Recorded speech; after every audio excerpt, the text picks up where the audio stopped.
So Donald Trump just sold out our allies in Ukraine. If you want to use stronger language, you could say Trump surrendered to Russia and Putin. That's the subject of today's video. Let's check out the headlines here. Trump says U.S. and Russia to start talks on Ukraine war immediately. So I guess he had a phone call with Putin. We already kind of knew this was coming. I'm sure you guys know. Trump and much of his team are Russian apologists. You'll see all the kind of things that they say all the time, and so it's just like again, it's none of this a surprise. It's unfortunate the way that this sort of thing unfolded, but this is the Trump people. Hegseth, he says. Hegseth says return to Ukraine's pre-2014 borders is unrealistic. So basically, we're just giving up land. You know, I understand, guys. Like trust me, I really know. You know, the fighting is terrible, and you know, we want the fighting to end, but it's just unfortunate that how it's playing out. Again, there's Hegseth here that essentially for Ukraine to keep fighting is unrealistic. That's kind of what we're talking about here. And to give you guys an idea of like put this in sort of realistic terms and that are really tangible, I'll show you two things. So first is there was a recent prisoner release on the Russian side releasing an American. The Americans get a school teacher. And the trade basically is what it ends up being. What the Americans give the Russians is a cybersecurity or a cyber criminal. That's a better way to say it. It was a guy who was money laundering. And I think it was quite a bit of money, talking the billions of dollars. $4 billion, I guess, is what it says here. His name was Mr. Vinnick. At the time of the arrest, the Justice Department said the Bitcoin exchange had laundered more than $4 billion and was used by 700,000 people. So some sort of, crypto, cyber criminal, money laundering kind of guy. That's who we're releasing, right? Americans to Russia, and then Russia's given us a school teacher. So that sort of represents the deal making that Trump is making with Russia. This is a map of Ukraine. So the pink areas, essentially the Russia-controlled areas, right? Ukraine fought back, and that would be the yellow areas. I think there still is fighting, but like I was saying, I do understand that we want to bring an end to the war, but I think ultimately, unfortunately, I think Ukraine's going to be the big loser here. Putin will probably end up being the winner, and then Trump will make some money off of this. That's the goal. My bet is what they're negotiating right now, because I've been following the story. I don't talk about it all the time, but I do follow it. Is Trump will be trying to negotiate about reconstruction costs, and which of his friends' companies will get that money. Ukraine is going to have to probably give land to it was the rare earth minerals. I think that's what we were talking about before. And Trump will want a piece of that. Musk will want to get some lithium over here, of course. There'll be there's other materials involved in this, but that's what it is. And you're talking about actually quite a bit of money, Ukraine, in terms of rare earth minerals. But in terms of selling out your allies, we'll go over some of the details of this stuff.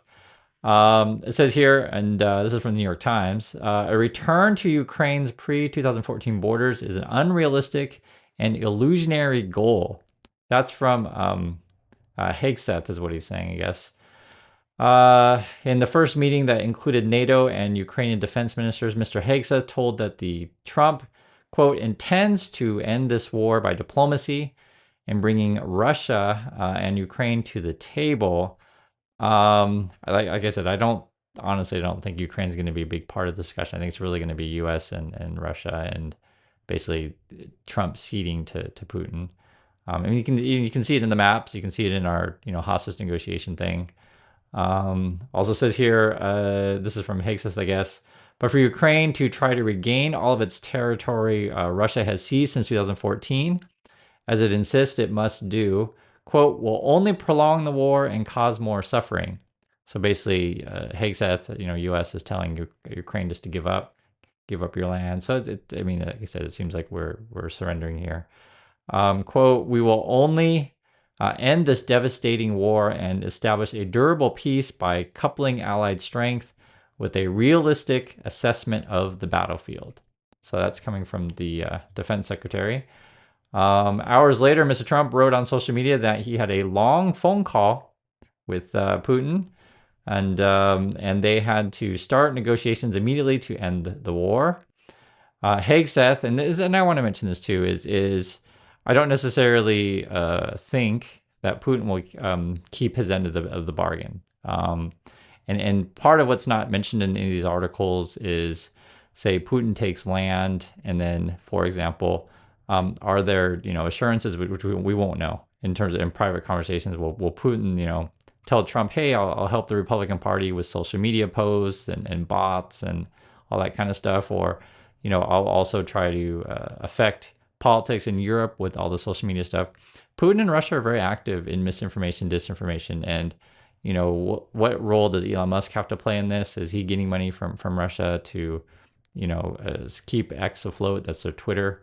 I'm just thinking about like the other things that aren't mentioned here, because right now we're just talking about sort of the land basically of Ukraine and the people. Says Mr. Hegseth at NATO headquarters in Brussels said that Mr. Trump expected Europe to bear more financial and military responsibility for Ukraine's defense. So chances are USA is pulling out more. I mean, that's literally what they're talking about. So that probably raise your inflation in Europe would be my guess. Or well, I mean, you can make the case that I mean, I'm just talking from the U.S. perspective. You can make the case that Europeans, want to take more control of theirs and maybe take less support from the USA. I don't know. I don't know how Europeans feel, and there's gonna be different countries on that. So I'd like to hear your guys' thoughts, be it Germany, France, UK, etc. I know we have a lot of people in various countries in Europe, so just hear your thoughts on that. He is scheduled to take part in the meeting NATO defense ministers there on Thursday. Okay, so that's Hegseth. So sorry, we're sending Hegseth to you guys. We don't like him, and you're gonna have to deal with him. That's how it is, I guess. Europe said Europe, he said, as Hegseth, must take more responsibility for its conventional defense and spend more money on its armed forces, up to 5% of national output, as the United States deals with its own security risks and challenges to China. Trump added, does not support Ukraine's membership in NATO as part of a realistic peace plan. So, and these are the sticking points, right? Will Ukraine join NATO or not?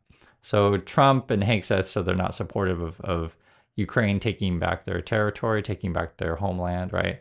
And they're not supportive of Ukraine joining NATO. So it's right here. You can see what they're saying. So I said, that's what I said. You could argue that Trump is surrendering to Russia.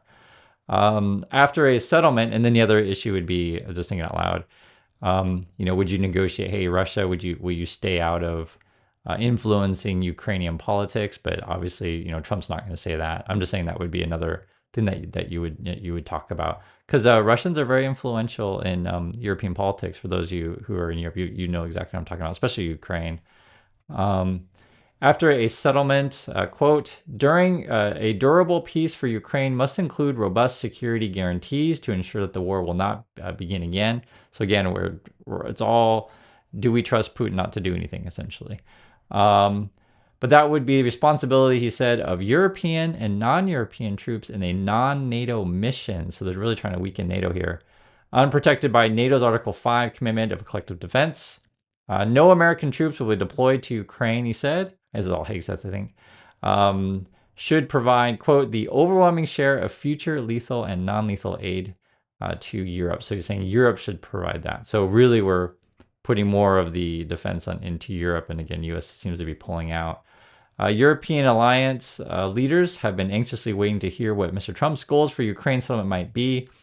Mr. Hegseth's comments at the opening meeting in the Ukraine Defense Group, more than 50 nations, 32 NATO members, will not come as a great surprise. So people already kind of knew that. I kind of knew that, and I'm sure you guys knew this as well. And I think nothing is really a surprise here. But you do want to go over what they're saying, because it does matter, right? The details do matter.